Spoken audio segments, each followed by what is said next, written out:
Okay, today we are discussing about the trusses. Before truss, we should know what is meant by frame.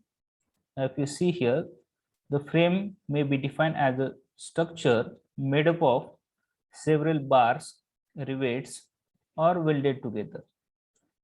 They are made up of angle irons or channel sections and are called member of frame or the frame structures.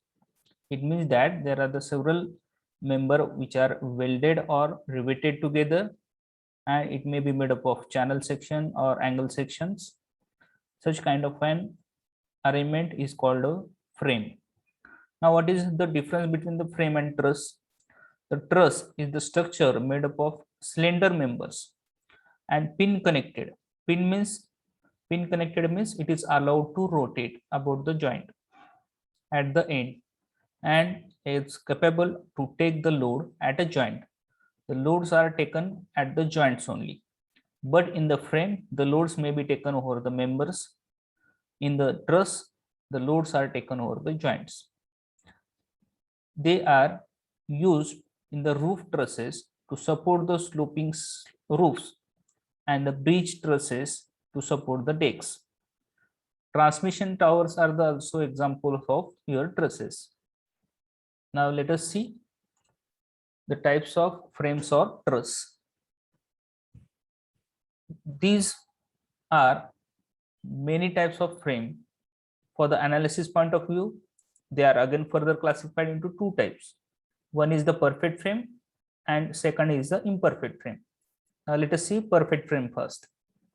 A perfect frame is that which are made up of the member just sufficient to keep in equilibrium when loaded without any change in the shapes.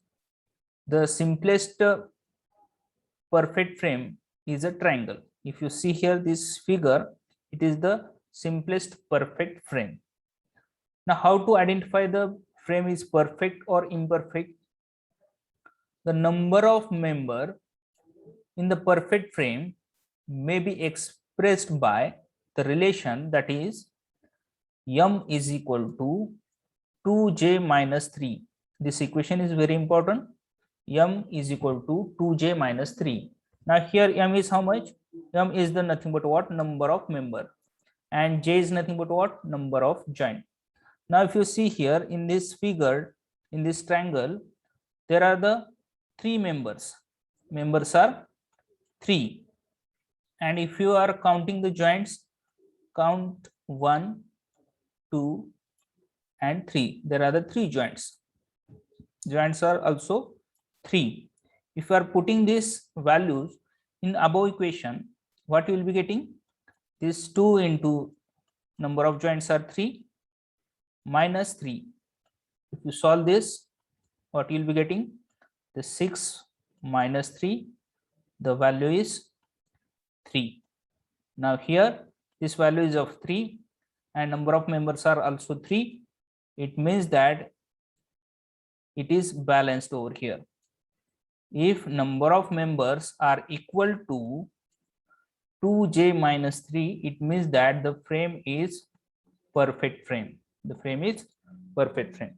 That's why this equation is very important to remember. Many times it may be asked for your MCQ examination also. They may provide you the such kind of frames also and ask you whether this frame is perfect or imperfect frame. Okay, or they may ask you, they may provide you the equations and they may ask you which kind of an frame it will be. Okay, now let us proceed for the imperfect frame. Imperfect frame, an imperfect frame is that in which does not satisfy the equation m is equal to 2j minus 3. This equation is not satisfying. Such a frame is called imperfect frame. Or in other word, it is a frame in which number of member are more or less than 2j minus 3. The number of members are, it may be either more than m or it may be less than m. For such a frame, we may call it as an imperfect frame. And this imperfect frame is again further classified into two types. That is deficient frame and redundant frame. Now let us see what is meant by deficient frame and redundant frame. This imperfect frame is further classified into deficient frame and redundant frame. Now the deficient frame is an imperfect frame. This is nothing but what? It is one of the imperfect frame in which the number of member are less than 2j minus 3. Number of member, this equation is applicable for the deficient frame. Deficiency means what? As we know that the deficiency means lacuna. Here number of members are less, the lacuna in the number of members. Number of member m is less than 2j minus 3. 2j minus 3. Number of members are less than 2j minus 3. This kind of a frame is called deficient frame, and this deficient frame is nothing but what? It is the imperfect frame. Now if you see here in this frame or in this figure, there are the how many number of members? 1, 2, 3, 4, 5, 6, 7. There are the 7 members. Number of members are 7. Now let us count the number of joints. 1, 2, 3, 4, 5, and 6. Number of joints are 6. Now if you put this value in this equation, what you will be getting? This 2 into 6 minus 3. The value will be how much? 12 minus 3. 12 minus 3 becomes 9. It means that your m is less than 2j minus 3, that is 7. M is how much? 7 is less than what? 2j minus 3 is 9. That's why this frame is called deficient frame. Okay, this frame is called deficient frame. And second frame is what? Redundant frame. Now look at here, redundant frame is an imperfect frame. It is also an imperfect frame in which the number of members are more than 2j minus 3. Number of members are more than 2j minus 3. Now if you see here in this figure, again there are this frame. Let us count the number of members. 1, 2, 3, 4, 5, 6, and 7. These are the number of members over here. Also this one, incline one is 8, 9, and this one is 10 and 11. These are the number of members. Your number of members are 11 over here. Number of members are 11. Now let us count the number of joints. If you see here, 1, 2, 3, 4, 5, and 6. Here we are not considering this one is the joint. I will tell you later on. These are the number of joints over here. J is equal to 6. If you again solve the term, you will be getting same answer, that is 12 minus 3. It becomes a 9. Now if you see here, number of members are 11, which is greater than 2j minus 3, that is the 9. It means that your frame is the redundant one. Your frame is redundant one. Okay.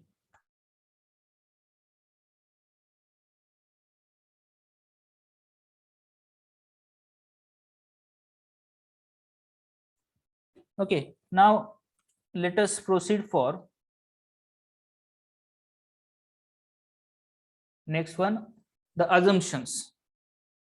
There are some of the assumptions generally made for the analysis purposes. The following assumptions are made while finding out the forces in the member of the perfect frame or the perfect truss also. Truss, generally we are considering this truss the end of the members are pin connected. Pin connected means what? It is allowed to rotate. It is allowed to rotate about the joint. The load act only at the joints. Whatever may be the load over the truss, it is, we are considering it is acted over the joints only. Third assumption, the self weight of the member is negligible. We are not considering the self weight of the member, we are neglecting that. And fourth one, the cross section of the member is uniform. Whatever may be the member sections are, we may use the angle section or we may use channel sections, but the cross section of that particular section we are considering that is uniform one. All at, if at all the cross section varies, the center of gravity of the section is assumed to be located along the same line of longitudinal lines. If you are considering the various sections also, but the CG of that particular section should lies over the same longitudinal lines. That are the some of the assumptions generally we are made while solving the problems of trusses. Now the method of sections. There are the following three methods are available for the analysis of trusses. Very first method is the method of joint. Second method is the method of section, and third is the graphical method. For our syllabus point of view, we are considering only these two methods, first two methods for our applications: method of joint and method of section. Now let us see one by one. Method of joint. If you are consider this truss, now here there are the 2 kilonewton load is acted over this joint. As we have considered the assumption, all these joints are pin jointed and the load is acted over the joints only. That's why if you are the figure is symmetrical one, the reactions will be symmetrical one. That's why this 2 divided by 2 will be the reaction. That is 1 kilonewton reaction over here, 1 kilonewton reaction over here. Now for the analysis of trusses, what we have to find out the forces which is developing inside this member and the nature and the magnitude of the forces that we have to find out. How much the force which is developing in the member A 1 to 3, how much the force is developing in between the member 1 to 2, and what will be the intensity and direction, that we have to find out by using this method of joint. Now how to analyze this? What we have made in this method? In this method, each and every joint are treated as a free body, each and every joint. Now let us consider this joint number 1. We are consider over here. We are consider this as a free body diagram of that particular joint, and that is considered is in equilibrium as shown in the figure BCD.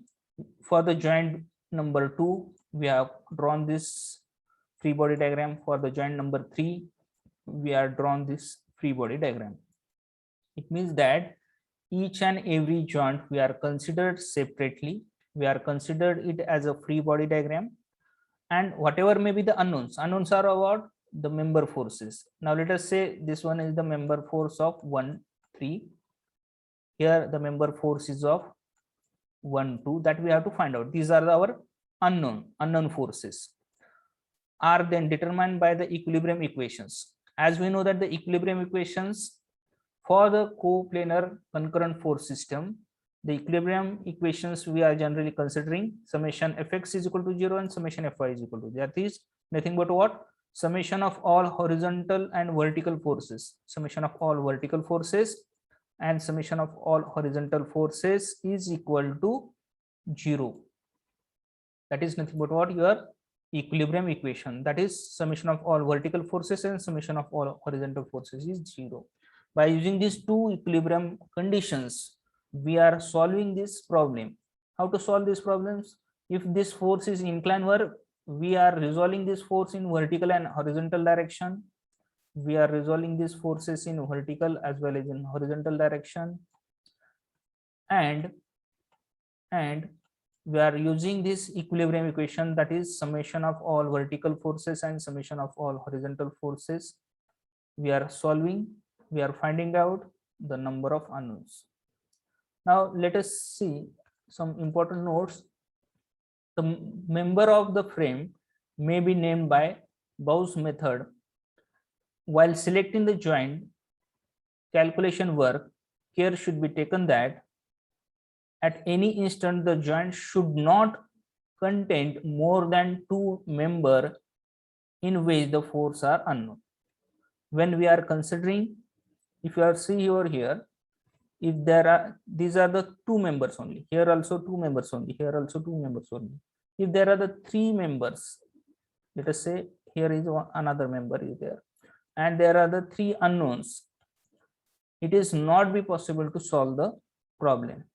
There must be at least one of the, now let us say 1 2 3, these are the three unknowns.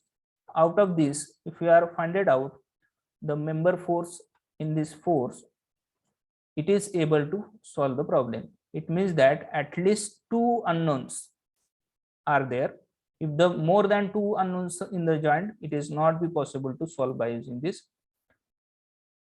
joint methods. So this one is the method of joint. Now method of section. In this method, the particularly convenient when the force is having the few members in the frame are required to be found out. Only for essential parts, it is not be required to find out all the member forces. Only let us consider we have to find out the member force in the AB. In that condition, the method of section is applicable. What we have to do, we have to draw one of the section which is passing from the member under which we have to find out the force. For the few members, if the frame are required to be found out. Section line is passing through the member. Section line should be passing through the member or members in which force is required to be found out. Through which the force is required to be found out. A part of structure on any one of the side of the section is treated as a free body equilibrium. Now let us consider this section 1 which is drawn over here, and we are considering the left part of that particular section. It means that this left part we are considering, the right part we are not considering for the analysis, and left part what we are treated as the free body in equilibrium. Or instead of left part, you may consider the right part also. Let us say this one is the section and we are considering this right part of the section, and we are not consider the left part, and this right part also we are consider as a free body diagram in equilibrium. And again, for this free body diagram we are using summation fx is equal to 0, that is summation of all horizontal forces, summation of all vertical forces, and summation of all moment. Moment also we are considered in the method of section. In the method of joint, this summation of all moment is not considered, but the method of section we are considering all these three equilibrium equations for the solving the problems. There are the unknown forces are found out by using the application of equilibrium or in the principle of static, that is summation of all moment is equal to 0 also. Notes, important notes are there. To start with, we have shown a section 1 cutting the member AB and BC. If you see here, the member AB and BC is cutting through the section 1.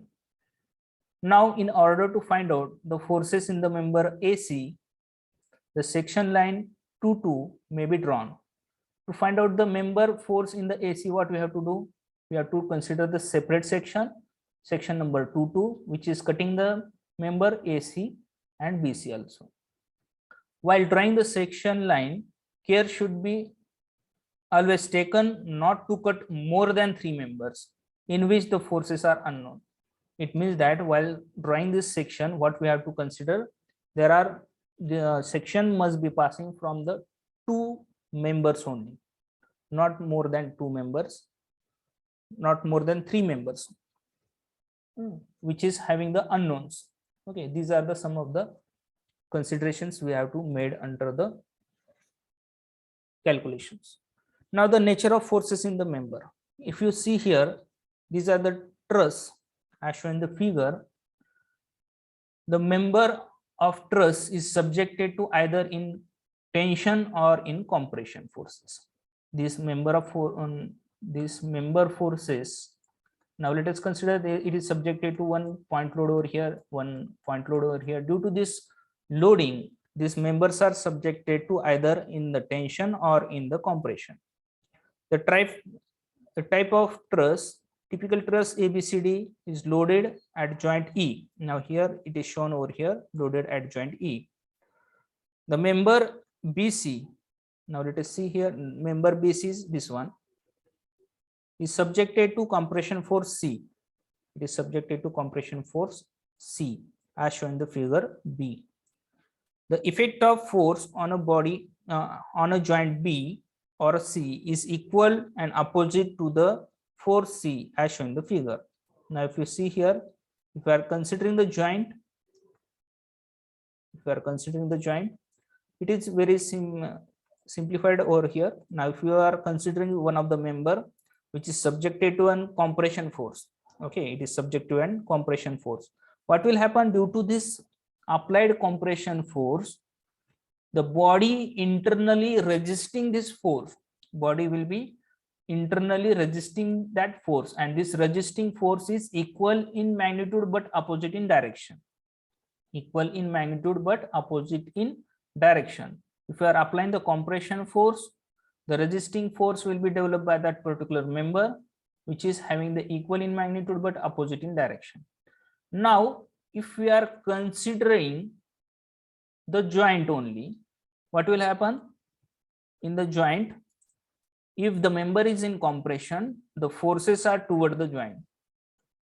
When the body is in compression and we are considering the joints, the force is toward the joint. And if we are considering the member, the forces are away from the members. Okay, now let us see tension force. The member AE, A to E, this one, it is subjected to tensile force T. If you see here in this figure, it is subjected to tensile force T. The effect on a joint A and E are as shown in the figure B. It may be noted that the compressive force in the member is represented in the figure by two arrows going away from each, and in tension force, two arrows are coming towards each other. If you are see here, the tensile member, the forces of arrow are coming towards each other, or by consider, let us say this one is the member and it is subjected to an tensile force. Now here again this member, it is producing the resisting force, and resisting force is equal in magnitude but opposite in direction. And again, if you are considering this joint only, for the tension member, the forces are away from the joints. It means that it is noted that we are considering, if we are considering the joint of the trusses, compressive member force are toward the joint and the tension member force are away from the joints. Okay, now let us stop over here.